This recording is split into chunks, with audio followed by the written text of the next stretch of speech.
Residential విద్యా సంస్థల్లో ఖాళీగా ఉన్న 271 పోస్టుల్ని టీఎస్పీఎస్సీ ద్వారా భర్తీ చేసేందుకు ఉత్తర్వులు జారీ చేసింది రాష్ట్ర ప్రభుత్వం. వీటిలో తెలంగాణ విద్యాశాఖకు చెందిన గురుకులాల్లోని 14 ప్రిన్సిపల్ పోస్టులు, ఎస్సీ సంక్షేమ శాఖ నిర్వహించే సాంఘిక సంక్షేమ రెసిడెన్షియల్ స్కూల్స్ లోని 257 పోస్టు గ్రాడ్యుయేట్ టీచర్ల భర్తీకి ఆర్థిక శాఖ అనుమతి ఇచ్చింది.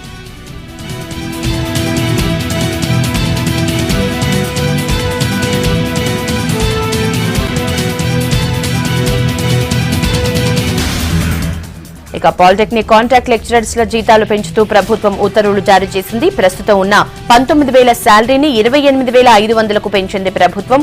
పెంచిన వేతనాలు ఈ జనవరి నుంచే అమల్లోకి రానున్నాయి. ఈ మధ్యనే జూనియర్ డిగ్రీ కళాశాలల్లో పనిచేస్తున్న కాంట్రాక్ట్ లెక్చరర్స్ వేతనాలు పెంచింది ప్రభుత్వం. ఇప్పుడు పాలిటెక్నిక్ కాంట్రాక్ట్ లెక్చరర్లకు జీతాలు పెంచుతూ ఉత్తర్వులు జారీ చేసింది. ప్రభుత్వ నిర్ణయంతో 435 మంది పాలిటెక్నిక్ కాంట్రాక్ట్ లెక్చరర్స్ కి ప్రయోజనం చేకూరుతుంది.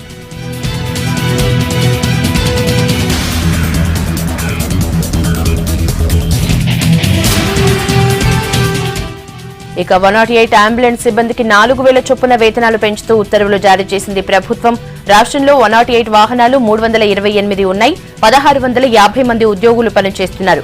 పైలట్లు, ఎమర్జెన్సీ మెడికల్ టెక్నీషియన్లు, కాల్ సెంటర్ నిర్వాహకులుగా సేవలు అందిస్తున్నారు. ప్రభుత్వ నిర్ణయంతో వీరందరికీ మేలు కలగనుంది. జీతాల పెంపు గతేడాది ఏప్రిల్ 1 నుంచి వర్తిస్తుందని ఉత్తర్వుల్లో స్పష్టం చేసింది ప్రభుత్వం.